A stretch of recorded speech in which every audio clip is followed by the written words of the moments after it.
The Sports Source is brought to you by Fast Frame, with exciting Vol sports prints now available. This is the Sports Source, presented by Bill Hotz and Associates, and by Renewal by Andersen, with your host, John Pennington. Good Sunday morning and welcome into the Sports Source, presented by Bill Hotz and Associates today. We appreciate you joining us. Big show. We've got all kinds of UT football, UT basketball talk, and big announcement. We're going to tell you how you can watch us and win season tickets. UT football, UT basketball. We got a big giveaway coming up thanks to one of our clients. I'm going to tell you all about that a little later in the show. Let's dive right in. First segment of our show. We call it the A Block in TV. Brought to you by Bill Hotz and Associates. Did you know there are about 1,000 car accidents in Knox County each year? And about 300 of those involve injuries. If you're one of the unlucky ones, stuck with medical bills and time off from work due to some careless driver, get in touch with the team that has specialized in this type of law for more than 30 years. Bill Hotz and Associates, they'll take your case seriously, and they've got a 24-hour guarantee in terms of getting back in touch with you. Bill Hotz and Associates. Now I want to welcome in Bob Hodge and Associates. Bob Hodge is right here. Josh Ward, Jimmy Himes back with us. Mike Strange down there. Appreciate all you guys for being here on a Sunday morning with us. I am asked constantly about my expectations for Tennessee this year, whether it's at my local grocery store or, watch this, it's a Cavaleras name drop, Caney Creek Marina with my buddies. Everybody wants to know, what do you think? What they're going to do this year? And I'm guessing I'm not the only one. I'm guessing everybody in the sports media is getting the same thing. All right, how are they going to do under Jeremy Pruitt? Athlon came out this week. Let's take a look at this. Athlon does their big preview every year. I've done it for years. They have Tennessee finishing 6th in the SEC East, ahead of only Vanderbilt. They take them with a 5-7 overall record, and they say they're going to go 2-6 in the SEC. Okay, I think that's ballpark. I'm going to put you guys on the spot. All right, here we go. And it's early. We're going to keep changing this. You know, we got to do the monthly updates. To show that we're probably going to stay pretty steady, whereas people at home are going to go, well, I think 6 wins. Okay, 10 wins. National championship. 2 choices. 5-7 or worse, 6-6 or better. Why? Who wants it? I'll take it. I think they'll go 6-6 or better. And I base that, look, last year they should not have been 4-8. They lost 3 games. They probably should have won Florida, South Carolina, Kentucky, and I do think there's enough talent for this team to be much better than that. They got to stay healthy. There are a lot of ifs with this group. If this coaching staff's going to do a good job, if the players can stay healthy, but I just think there are too many good players. I'm going to go 6-6 or better. Right, now, just to put this in perspective, you also, before the show we were talking, I had missed it, but the Birmingham News does a poll of Southeastern Conference sports information directors. Correct. And they disagree with you. They disagree with Athlons. They see it being bleaker. They do. What they do, the Birmingham News for many, many years has polled the SIDs in the league, and so whenever they went to 14 teams, they do the SIDs in the West, the SIDs in the East.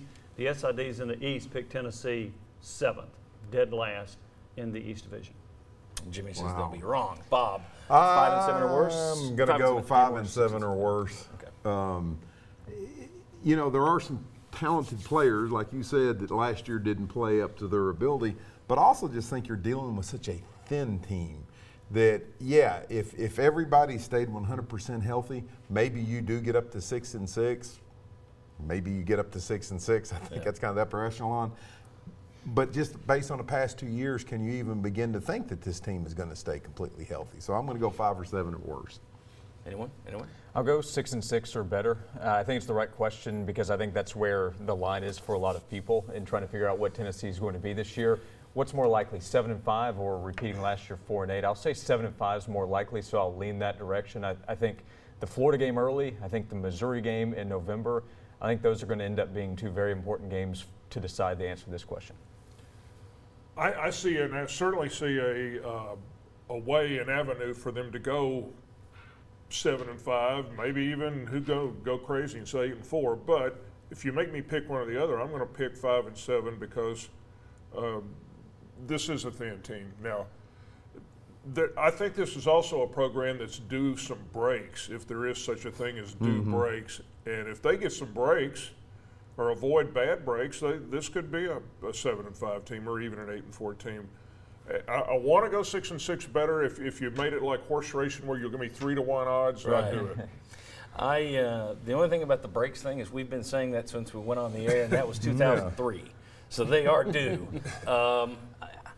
To me, I would go the 5-7 route. It's close. I mean, I think the initial Vegas polls or the initial Vegas groups that put out the over/under odds had it 5.5, which is exactly what we're talking about here. I think that's the right spot to be. I will go 5-7. It's funny.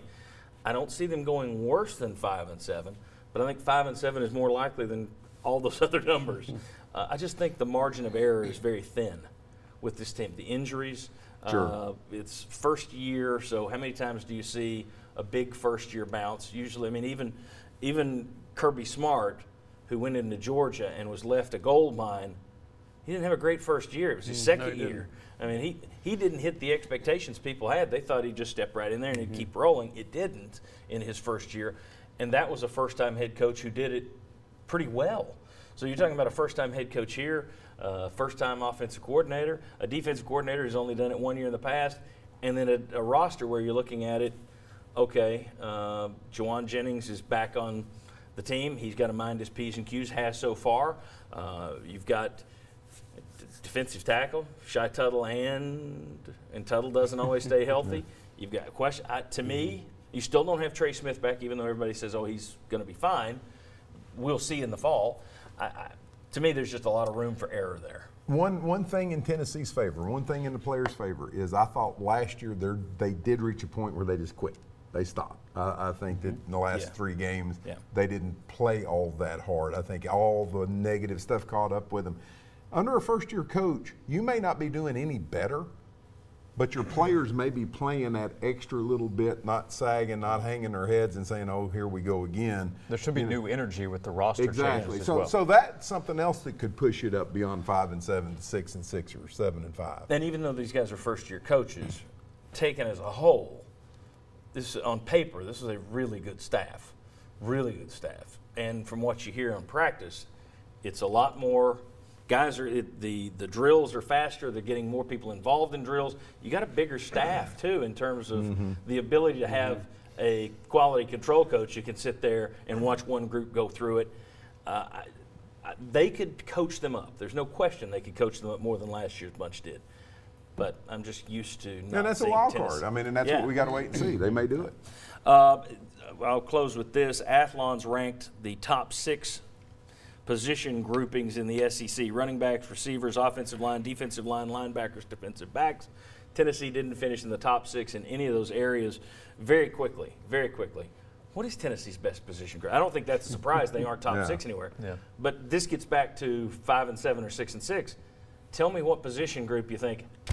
Aces right there, baby. This is their best, clearly. I'll go first. I'll say linebackers because they've got if you got Kirkland back, you're moving some guys, Kongbo to technically a linebacker position. I think they've got decent depth at linebacker, better than they've got at other positions. That gets back to another if. If they're healthy, I would say linebacker. If Jauan Jennings is going to be a receiver on this team, I would say receiver. It's between those two to me, but they're both ifs. If healthy or if Jennings is there. Yeah, I would say linebacker on paper. I'll go running backs with the depth, plus some of the guys they have. Madre London grad transfer coming in, Jeremy Banks, bigger back, Ty Chandler, former high school All-American. I was going to go running back. I'm going to go running backs as well. Yeah, but linebacker, the only reason I would grade that down, I think it's important you kept Darren Kirkland Jr., but again, the health thing. He hasn't been able to stay healthy. And is Kongbo really going to be moved to linebacker? Hey, it upgrades linebackers, or he can't play defensive end, let's find a place. And is Kirkland the same player he was before the injuries? That's another if. Yeah. All right. We are going to be the vehicle for you to win a ton of tickets. That's coming up in a couple of weeks. Later in today's show, we'll tell you how you can enter. All you have to do is send an email to a certain email address, and you could walk away with UT football tickets, UT basketball tickets, a lot of stuff. We'll tell you about it. Come on back on the Sports Source.